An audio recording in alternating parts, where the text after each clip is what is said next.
Hi friends, ഇന്ന് നടന്ന സംഭവം എന്ന മൂവിയുടെ കഥയാണ് എക്സ്പ്ലെയിൻ ചെയ്യുന്നത്. ഇതൊരു കോളനിയിൽ നടക്കുന്ന സംഭവമാണ്. ആദ്യമായി സുരാജിൻ്റെ വീട്ടിൽ അവരുടെ മകളുടെ ബർത്ത്ഡേ പാർട്ടിയാണ് കാണിക്കുന്നത്. സുരാജിൻ്റെ ക്യാരക്ടറിൻ്റെ പേര് അജിത്ത് എന്നാണ്. ഭാര്യ ധന്യ, അവർക്കൊരു മകൾ. അവർ ഭാര്യ ഭർത്താക്കന്മാർ. ഒട്ടും സ്വരച്ചേർച്ചയില്ലാത്തതാണ്. ഭാര്യയെ കൂട്ടുകാർക്ക് മുന്നിൽ പരിഹസിക്കുന്നവനും വളരെ കർക്കശക്കാരനുമായിട്ടാണ് സുരാജിൻ്റെ കഥാപാത്രം കാണിക്കുന്നത്. ആ കോളനിയിലെ ആണുങ്ങളെല്ലാം കമ്പനി അടിച്ചു മദ്യപിക്കുമ്പോൾ എല്ലാവരെയും പറ്റി ഗോസിപ്പ് പറയുന്ന ഒരു ഓൺലൈൻ റിപ്പോർട്ടറാണ് ലിങ്കൻ. അങ്ങനെ ഒരു ദിവസം ആ കോളനിയിലേക്ക് ഒരു പുതിയ താമസക്കാർ വരുന്നു. അതാണ് ബിജു മേനോനും ഫാമിലിയും. ശ്രീകുമാർ, റോഷി, പിന്നെ അവരുടെ മകളും. ബിജു മേനോൻ ഒരു മറൈൻ എഞ്ചിനീയറാണ്. ഭാര്യ റോഷിയും ജോലിക്കാരിയാണ്. ബിജു മേനോൻ മറൈൻ എഞ്ചിനീയർ ആയത് കാരണം 6 മാസം ലീവിലാണ്. അവർ വളരെ സന്തുഷ്ടരായി കുടുംബജീവിതം മുന്നോട്ട് കൊണ്ടുപോകുന്ന ദമ്പതികളാണ്. അവർ താമസിക്കാൻ എത്തുന്നത് സുരാജിൻ്റെ അയൽക്കാരായിട്ടാണ്. ഭാര്യ ജോലിക്ക് പോകുന്നത് കാരണം വീട്ടിലെ ജോലികളെല്ലാം ബിജു മേനോൻ ചെയ്യുന്നത് കാണിക്കുന്നു.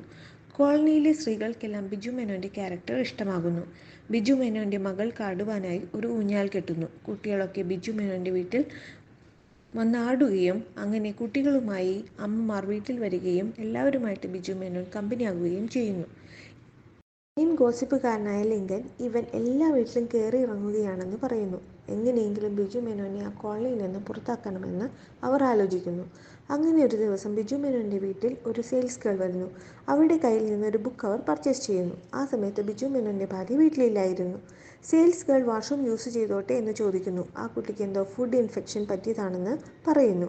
ബിജു മേനോൻ്റെ കുട്ടി ബുക്ക് ഫ്രണ്ടിനെ കാണിക്കാൻ പോകുന്നു. സെയിൽസ് ഗേൾ വീടിനകത്തേക്ക് കയറിപ്പോകുന്നത് ഗോസിപ്പ് ലിങ്കൻ കാണുകയും നേരെ സുരാജിൻ്റെ വീട്ടിൽ പോയി പറയുകയും ഇപ്പോൾ തന്നെ കൈയോടെ പിടിക്കണമെന്ന് പറയുന്നു. സുരാജ് ബിജു മേനോൻ്റെ വീട്ടിൽ കയറി തല്ലുകയും ഗോസിപ്പുകാരൻ ലിങ്കൻ ബിജു മേനോനെയും സെയിൽസ് ഗേളിനെയും വീഡിയോ എടുക്കുകയും ചെയ്യുന്നു. ഗോസിപ്പുകാരൻ അത് കോളനിയുടെ ഗ്രൂപ്പിലിടുകയും കോളനി പ്രസിഡന്റ് 24 മണിക്കൂറിൽ വീട് ഒഴിയാൻ ബിജു മേനോനോട് ആവശ്യപ്പെടുകയും ചെയ്യുന്നു. ബിജു മേനോൻ പോലീസിൽ കംപ്ലൈൻറ്റ് കൊടുക്കുന്നു. ഇതറിഞ്ഞ സുരാജ് ഫ്രണ്ട് ISP വിളിച്ച് കേസ് കോംപ്രമൈസ് ചെയ്യാൻ ആവശ്യപ്പെടുന്നു. പിന്നീട് പോലീസ് സ്റ്റേഷനിൽ നടക്കുന്ന കുറച്ചു സംഭവങ്ങളൊക്കെ കാണിക്കുന്നുണ്ട്. പോലീസ് തെളിവെടുപ്പ് ആരംഭിക്കുന്നു. സെയിൽസ് ഗേളിനെ വിളിക്കുന്നു. സുരാജിൻ്റെ ഭാര്യയും വിളിപ്പിക്കുന്നു. സെയിൽസ് ഗേൾ നടന്ന സംഭവം അതുപോലെ പറയുന്നു. ഫുഡ് പോയ്സൺ ആയതുകൊണ്ട് ടോയ്ലറ്റ് യൂസ് ചെയ്തതാണെന്ന്. ആ സമയത്ത് സുരാജ് പറയുന്നു, എൻ്റെ ഭാര്യയോട് ബിജു മേനോൻ അപമര്യാദയായി പെരുമാറിയത് കാരണമാണ് അയാൾ ബിജു മേനോനെ തല്ലിയതെന്ന് പറയുന്നു. എന്നാൽ ഭാര്യയോട് ഒരു കംപ്ലൈൻറ്റ് രജിസ്റ്റർ ചെയ്യാൻ പോലീസ് ആവശ്യപ്പെടുന്നു.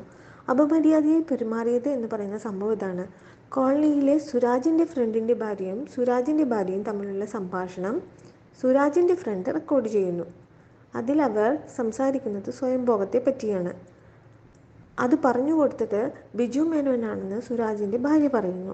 അതാണ് സംഭവം. പോലീസ് സുരാജിൻ്റെ ഭാര്യയെ വിളിപ്പിക്കുന്നു. ക്വസ്റ്റ്യൻ ചെയ്യുന്നു. അവർക്കൊരു പരാതിയും ഇല്ല എന്ന് പറയുന്നു. അവർക്ക് ഹേർട്ടായത് വളരെ പ്രൈവസിയിൽ ഫ്രണ്ടിൻ്റെ അടുത്ത് സംസാരിച്ചത് റെക്കോർഡ് ചെയ്ത് അത് എല്ലാവർക്കും ഫോർവേഡ് ചെയ്യുകയും പോലീസുകാർ വരെ വളരെ അപമര്യാദയായി പറഞ്ഞ് രസിക്കുകയും പരിഹാസച്ചിരി ചിരിച്ചതുമാണ് അവരെ ഹേർട്ട് ചെയ്തതെന്നും അവർ അറിയിക്കുന്നു. ഇത് കേട്ട ബിജു മേനോൻ എനിക്ക് പരാതിയും ഒന്നുമില്ല എന്ന് പറഞ്ഞ് പരാതി പിൻവലിക്കുകയും അവിടെ നിന്ന് പോകുകയും ചെയ്യുന്നു. സുരാജിനോട് പോലീസ് ഓഫീസർ നിന്റെ മിടുക്കുകൊണ്ടൊന്നുമല്ല, ബിജു മേനോൻ തിൻ്റെ ഭാര്യയിൽ നല്ല ഇൻട്രസ്റ്റ് ഉള്ളത് കൊണ്ടാണ് പരാതി പിൻവലിച്ചതെന്ന് പറയുന്നു. ഇത് കേട്ട സുരാജ് ഭാര്യയെ വീട്ടിൽ ചെന്ന് നല്ലപോലെ മർദ്ദിക്കുന്നു.